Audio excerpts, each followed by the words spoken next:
think that you have to look at your career, the guys you play with, the success of your team, and I think that is what makes me smile more than anything else. This week on Real Talk with D. Jackson. Before he was elected Jackson County executive, Frank White was one of the greatest second basemen in the history of baseball. He's a Royals Hall of Famer, but does he still have dreams of landing in Cooperstown? That's right here on Real Talk with D. Jackson. Frank, first of all, a true pleasure to have you on the show, a man that wears so many hats. You're talking about your political role, your broadcaster role, your Hall of Fame role. Which hat do you feel the most comfortable with? Well, I think anything that deals with people always makes me feel comfortable. The political side can be a little iffy at times, but I think the bottom line there is, in the end, you work through your stuff, and the end is being able to help people. That's why I decided to go that direction. But I think baseball, the playing part, was a lot of fun, but I think after getting out of that, 18 years of that, you don't miss playing part, but you miss the camaraderie of your teammates and things like that. But I did enjoy the broadcasting. I thought if I had to pick one thing right now that would be a lot of fun to do, be broadcasting again for the Royals. Yeah, you've seen this organization from, oh my gosh, so many different perspectives, yes. So many points of views. Let's just go back a little bit. We're in the Hall of Fame today, and you are one of the premier Hall of Famers, one of only 3 people to have their jerseys retired here. What does this organization mean to Frank White?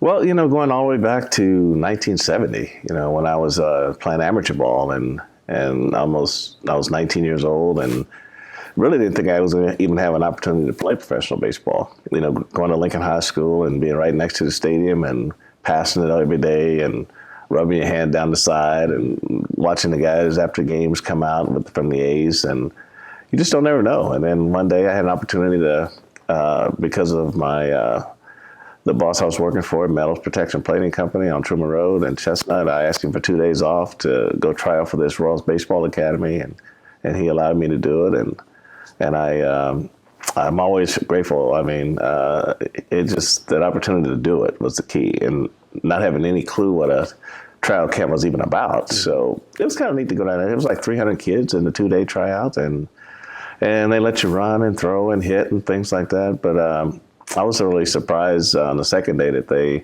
said I was one of 8 players selected to go to this Royals Baseball Academy. So I was pretty excited. And, not only were you excited, but the organization and Major League Baseball, for that matter, was excited about something new, something fresh, this academy, this dream, this concept of Ewing Kauffman. Tell us about the academy and the success of it and the ultimate demise of the academy, because it was ahead of its time. It was definitely ahead of its time, and Mr. Kauffman, our new owner at the time, he was ahead of his time because he wanted to figure out different ways to acquire talent other than the scouting system, and by having these nationwide tryout camps, looking for 50 guys who didn't have to have baseball backgrounds. They just had to be good athletes, and they bring in people to teach us how to play the game. And that was my first encounter with Ted Williams and Jim Libman and some of those guys who were sluggers back in the day. And the academy itself was a dormitory setting, 50 rooms. We had our own cafeteria, our own locker room. We had a professional staff that took care of us down there. The umpire stayed there. So it was just isolated in 5 miles outside of Sarasota, Florida, out in the middle of nowhere, really, just across the street from the state park. And it was a lot of things early that was a little concerning. I mean, you had alligators, and you had rattlesnakes on the field, and they had a lot of things that we had to work through. But the longer we stayed there, the more of those things moved out. So it was fun, but it was interesting. And at that time, you became the poster child of the success of the academy, and a lot of people don't know. A lot of the people in the organization would actually call you Academy or something to that effect. Well, that was my nickname when I first. Big John Mayberry was my first roommate in the major leagues, so he gave me that name, Academy Frank. But that was just didn't bother me because I knew that everything that I'd gotten to that point I'd earned, and I think that being the first was always puts you at another level. So going through, because it happened really quick. I mean, I was about probably a month from turning 20 years old when I went in the academy. And at 23, I was in the big leagues. And so I was a good athlete, but when a lot of your black athletes, we don't have an opportunity to do the major teams. We don't have the money to get the private lessons and get our skills honed that way. We just had like 30, 35 games in the summer. And then we moved on to football and moved on to basketball and that kind of stuff. So I was pretty fortunate that I was able to be in that environment where 6 days a week, it was junior college in the morning, and it was baseball fundamentals in the afternoon, and just learning the game. And when I got to the big leagues and talking to Cookie Rojas, he said, when you learn when to do something and when not to do something, you're gonna be great. So at the time, you don't know what he's talking about, but then as you start playing, and then what he's talking about is your decision making. And once I figured out that part of the game, then the game got easy for me. I had read an article once that, and you had mentioned UL Washington, how you guys became the first double play combination, African-American double play combination in the big leagues. And I read somewhere where UL's tryout didn't go too well. He may have missed every ball. He struck out every time, But what was the attitude as far as developing athletes? Even when you saw a guy who maybe didn't do well in the tryout, was there something that those scouts saw athletically in a guy like UL Washington? Well, it was all about being a good athlete. I mean, they really felt like if you could throw, you could run, you were athletic, then they could teach you the other parts of the game. And there were 4 classes at the academy, and I was in the first, and UL was in the fourth.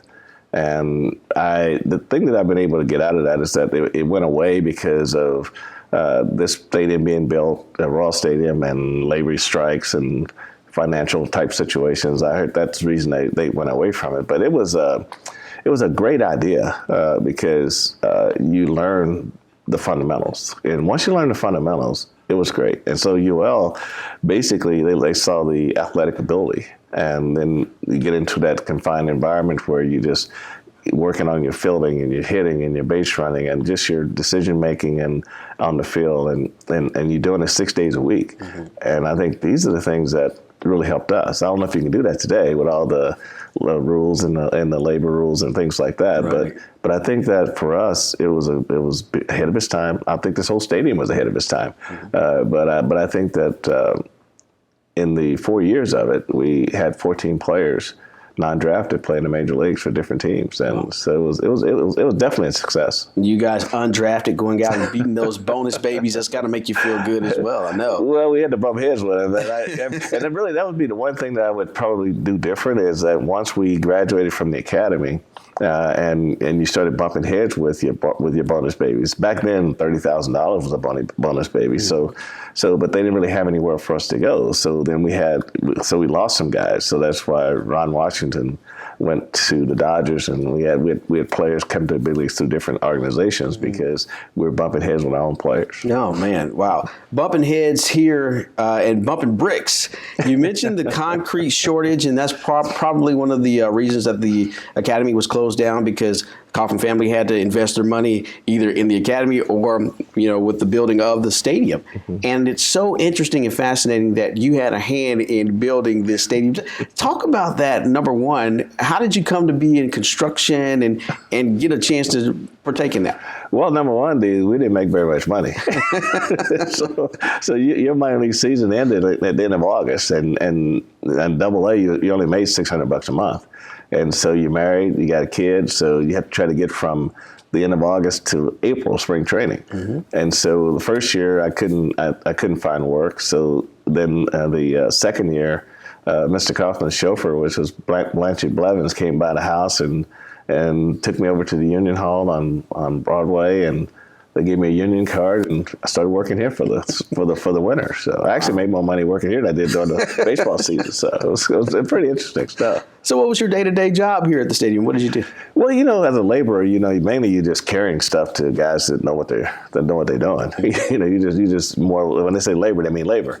And so, but then every time I learned how to seal floors, and I learned how to use the machinery when they pour the columns, and you just go through with a chisel and you just smooth out the columns, things like that. But most of it was just going to get things that people needed. So, well, but looking back on it at this point in your life, when you see the ground floor of what was arguably the crown jewel of Major League Baseball. And many people say, sight lines are great. And Royal Stadium at the time was probably the most innovative and best stadium there was. But you've seen it go through changes. You've seen it go from turf to grass to all the expansions here with the Hall of Fame and things. As an elder statesman of the game, looking back on it, how do you feel about the progress of this land, this stadium here? I love it. I mean, I think that it's all about the fan experience. It probably wasn't so much when I was playing. It was about the game and winning the game, and that was the fan experience, if you won or not. But just having things, just options for the families with their children and things to do. So I think the last renovation they did it well. I mean, they made it truly a fan experience for the fans coming out Kauffman Stadium. And a lot of people say, hey, as great as Kauffman Stadium is, we want something new. We want to move downtown. And you're seeing it in other cities. Atlanta is on their third ballpark right now, and Texas is getting a new ballpark. Are we going to see a new downtown ballpark in this? Well, that won't be my call. That's going to have to come from the owner of the team himself. We still the lease is not up till 2031, so we got some time. But I think that all the cities that have gone downtown have benefited from the team going downtown. But we sit in such a interesting place, and easy in, easy out. It's sort of like our airport, easy in, easy out. So a lot of discussions to be had, but right now I'm not having those discussions.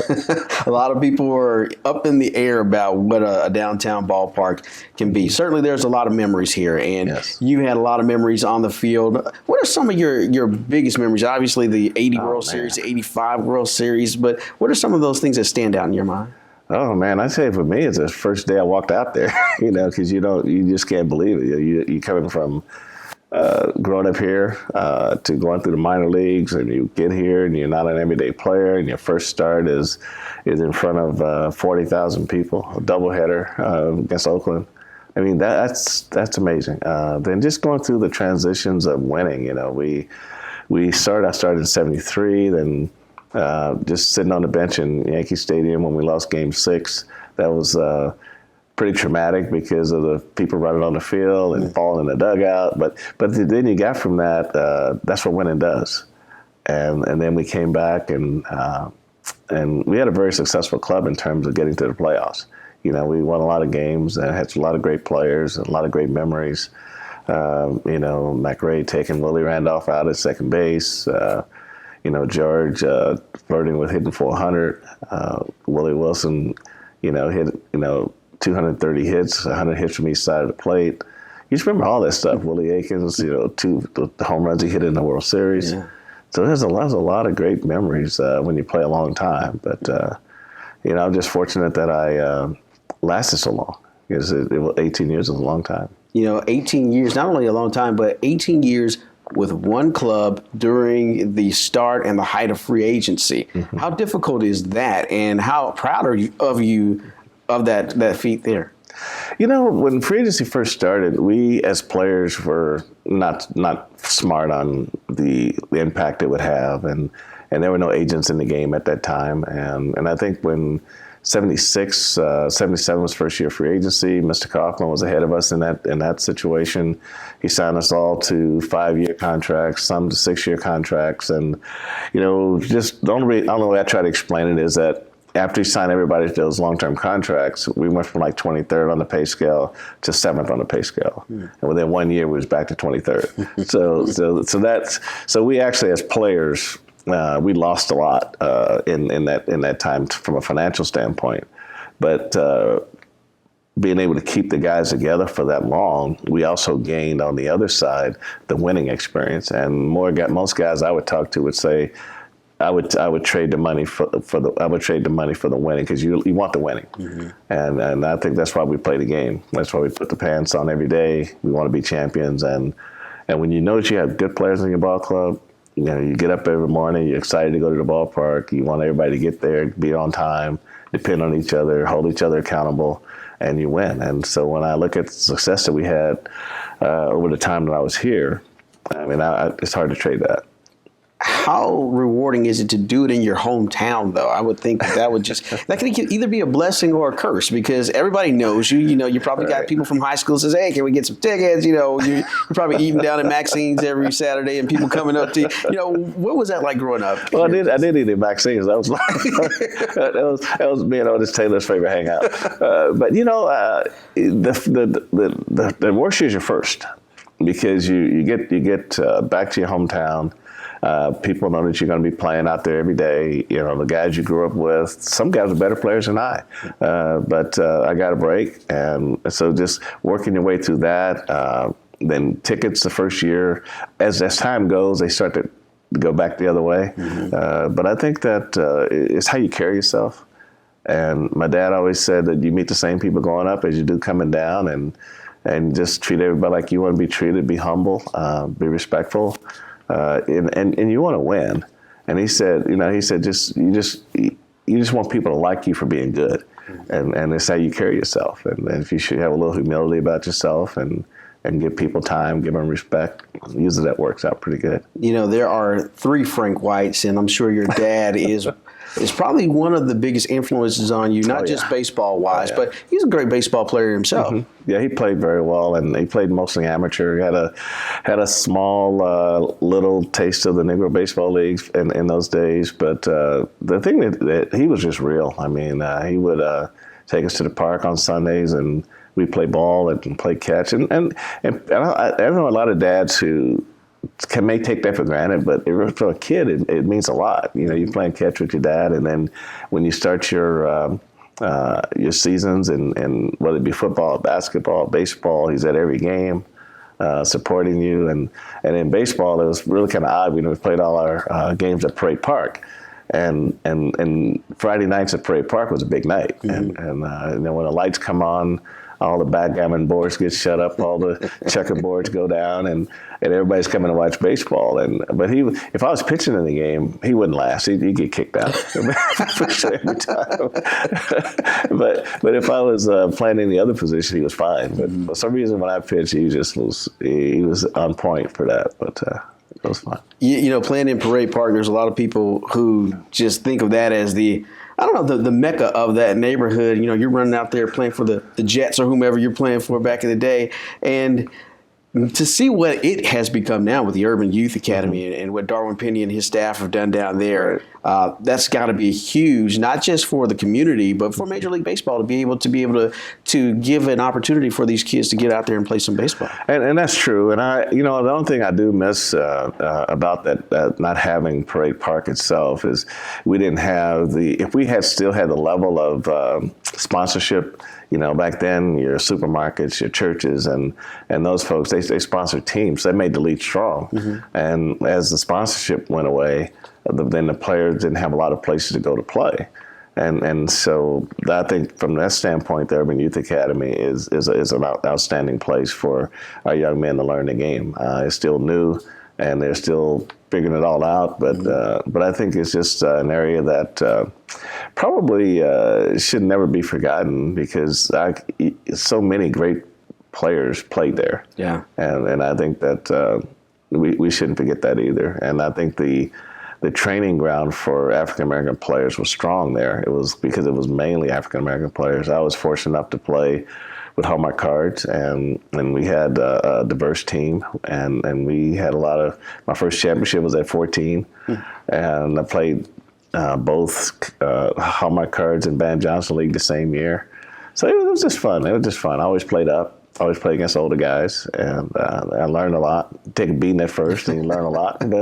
But I think that area, I just hope it doesn't lose the history that was there. Now, we all know you as a Gold Glove winning second baseman, but you started out as a shortstop in the organization. I actually signed as an outfielder. As an outfielder? Yeah, with the academy team. Okay. And it was our first day of inter-squad games, and we didn't have a third baseman. And so I just ran in. I'll play third, and so I never signed as outfield. I never played in the outfield, and then I played third for about 6 months, and then they moved me to shortstop, and I came through the minors as a shortstop. And then when I got to the major leagues, then I looked around and saw that Cookie Rojas was older than Freddie Patek, who was a shortstop. And I said, I better learn how to play second base. so that's how I started playing second base because when you come through the minor leagues and you get to this level, then you don't want to go back to the minor leagues. Right. So you look for anything you can do to stay here. So if they'd have been go to the outfield, I probably would try to go to the outfield. So you look for your opportunities to where you can help the team. And so I went back to AAA, started playing second base. I went to winter ball that year. I went to winter ball the second year in 74, 75, and played a lot more in 76. And another year of winter ball in 76, and then in 77 I was ready to play. And you mentioned Cookie Rojas, and at that time, Cookie's one of the most beloved players. In town, in the world, really. When you think about it, how was that transition, and how were you accepted when you first came up, taking over for a legend like Cookie Rojas? Well, the good thing is that he retired. It wasn't like they released him and I took his spot. But the thing with the older guys, if you're a rookie, if you're trying to initiate a conversation, you're not gonna get anywhere. So you only spoke to them when they spoke to you, and so one day I decided I was gonna test the theory. That's me, but Cookie made a play that I thought was outstanding play, and so I wanted to know why he made it that way. What was he thinking when he made it? That type of thing. But when I asked him the first question, he never answered me. So I made my mind that I was going to ask this question every day until I got an answer. And after the third day, he said, I'm going to be managing in Maracaibo, Venezuela this winter. You come down and play for me, and then we'll go out and work every day, and I'll tell you what you need to know. Mm-hmm. And so that was his challenge. And so I went home and told my wife, I said, well, I'm going to go to Venezuela and play the season like from October to middle of January. And so I went down and went out and worked every day. And that's how the relationship got going. In turn, on the flip side, the older Frank White, who was somebody that you may have taken under your wing to kind of guide them, show them how it's done at the big league level?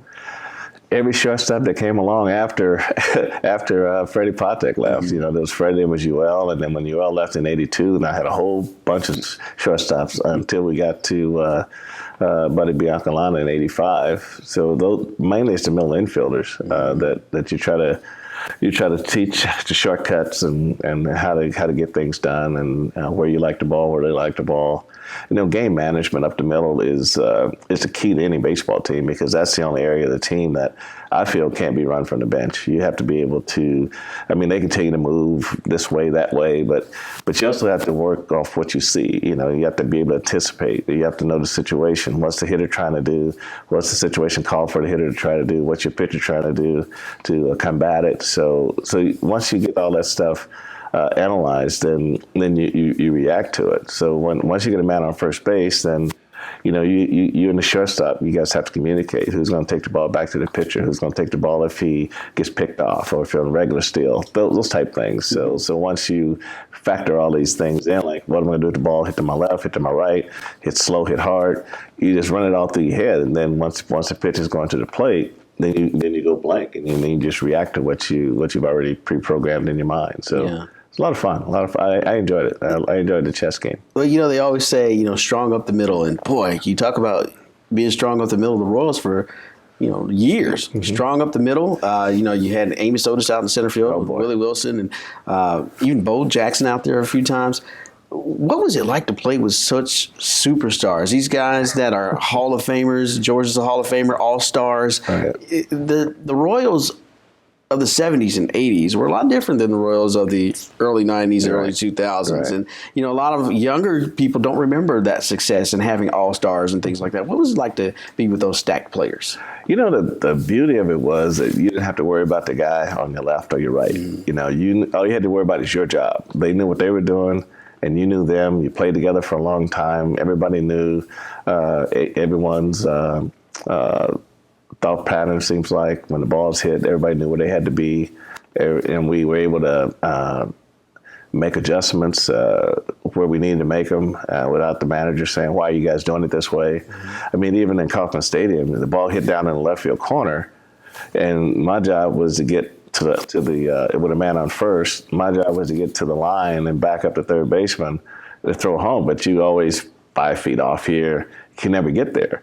So I told George that, hey, look, on the ball down the line, you go out, you follow the shortstop out, then I'll go to third base because I can get to third base a lot easier. So you're making those minor adjustments on your own, which is good, or playing in Fenway Park and they put a hit and run on. So we never let the second baseman cover on a hit and run in Fenway Park because it's automatic first and third. But if they hit the ball in left field, then the runner's going to stay at second base. So you just making all those little adjustments without the manager saying, hey, why are you guys doing this? Why are you guys doing that? And when you play with guys a long time, you can do those things. Mm-hmm. You guys played at a time in Major League Baseball where I almost like to call it the Black Renaissance, if you will, because, you're the next generation after Willie Mays and Hank Aaron and all those guys. And you look at the Royals teams where you've got Mayberry at first and you've got Willie Aikens at first and you're at second and UL's at short. And we mentioned the guys in the outfield. This organization has really embraced the black ball player. And there was a time where, you guys were the heyday of black baseball players in the big leagues. How do we get back to that? And what was that like for you with the camaraderie with those guys? And, is there going to be a rejuvenation of black talent in Major League Baseball? Well, the guys that I came up with were, John was here, Amos was here, when we had just traded for Hal McRae from Cincinnati. And then we had the DH, so you had the privilege of playing with Veda Penson and Orlando Cepeda and Tommy Davis, and then Harmon Killebrew. So you had a lot of veteran influence on how you thought. And then, the black player back then understood that you only had 1-year contracts. We're still under the reserve clause.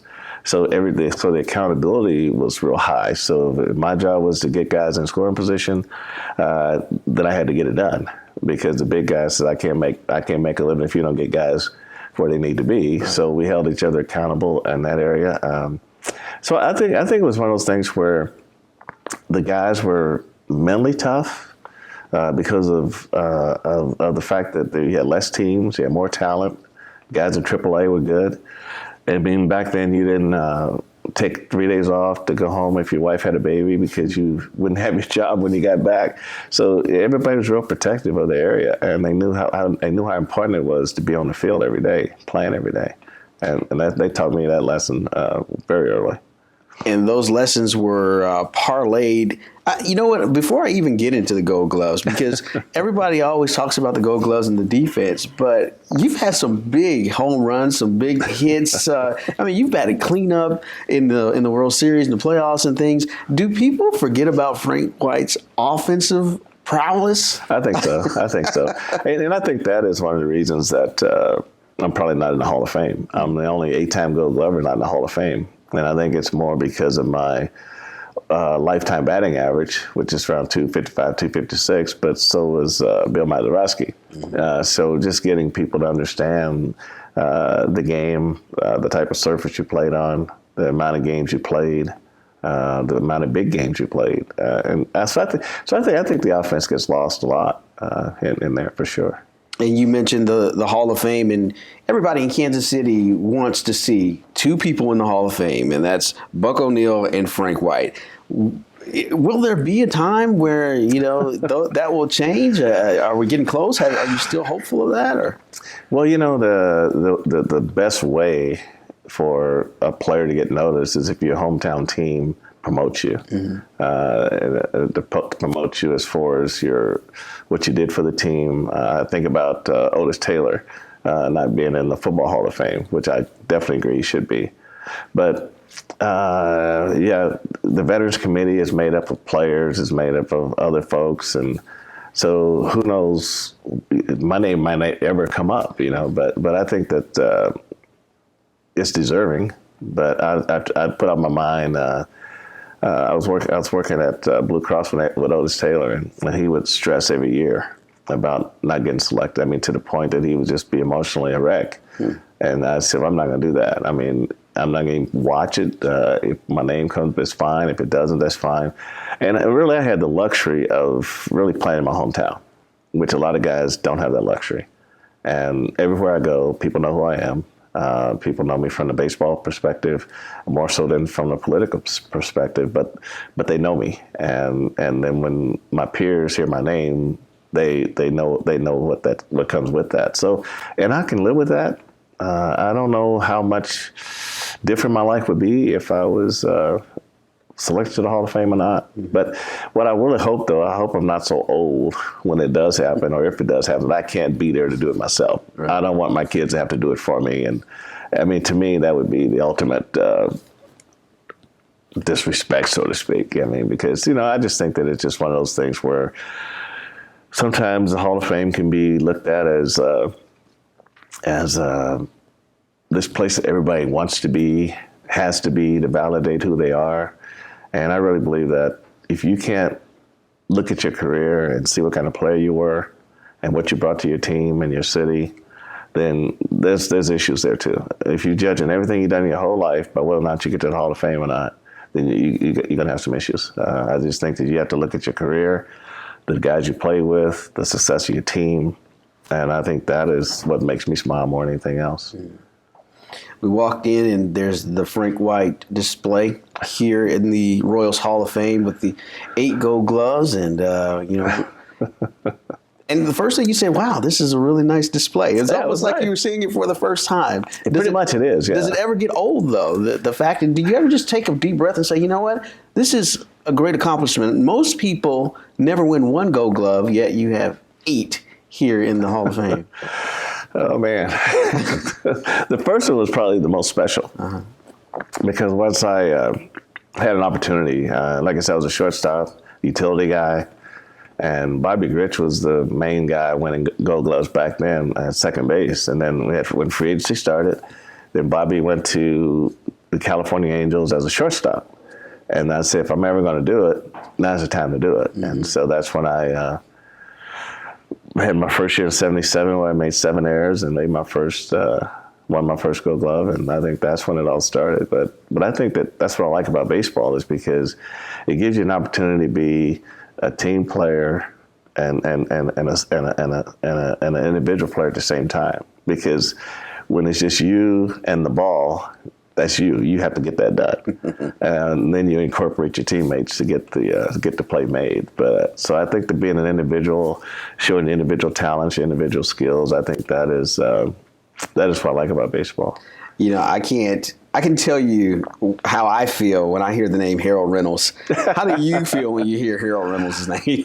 Well, I was disappointed. I was very disappointed because I would have been the first second baseman with 9 Gold Gloves, and maybe that would have been the automatic ticket to the World Series. But I think that I'm into the Hall of Fame. But I think that you think about these things, and I was an older player. But I played 150 games, which you don't do at 38, and I made 4 errors. And really, the most amazing thing about that year, though, D, is that the 4 errors were 4 throwing errors to 4 different first basemen. And so I went a whole season and really never missed a ball. I never missed a throwing ball, never missed a ground ball, never missed a pop-up. And Billy Buckner was my teammate. He said, I played with a lot of guys, but I've never gone a whole season with someone never missed a ball, and I never missed a ball that year. And you're playing on turf. Playing on turf. Yeah, and for the novice, just tell people how different that is. When you're coming here, you're playing the bulk of your career on artificial surface during one of the hottest times of the year in the hottest town. I mean, and you're not missing a ball. Just kind of explain to people how phenomenal that actually is. Well, defense was something that I learned early that was going to be key. And the turf showed every ounce of your abilities. It showed your speed, your quickness, your balance, your ability to read the ball off the bat. And the turf, when the weather's cold or cool, the ball rolls normal like it does on natural grass. But as the heat comes and the turf starts to expand, now the ball bounces a lot higher and it moves to the infield a lot faster, especially when it has the top spin. So as a defensive player, I had to learn how to anticipate, and my pitchers had to hit their spots. I remember telling Whitey Herzog one day, he said, if you see me break the wrong way, it's not my fault. because if the ball's supposed to be on the outside, I anticipate being on the outside. If it goes inside, they're going to catch me. So, and I think that understanding the turf itself, like when the weather's hot and somebody hits a high hopper, then you can't wait. You have to go and try to trap it as close to the ground as you can, because if you stand back, it's going to bounce over your head. And that gave us so much of an advantage on teams when they came in here. Outfielders, little bloopers, they didn't try to come in and trap it. They stayed back. The ball bounced high. We got an extra 90 feet.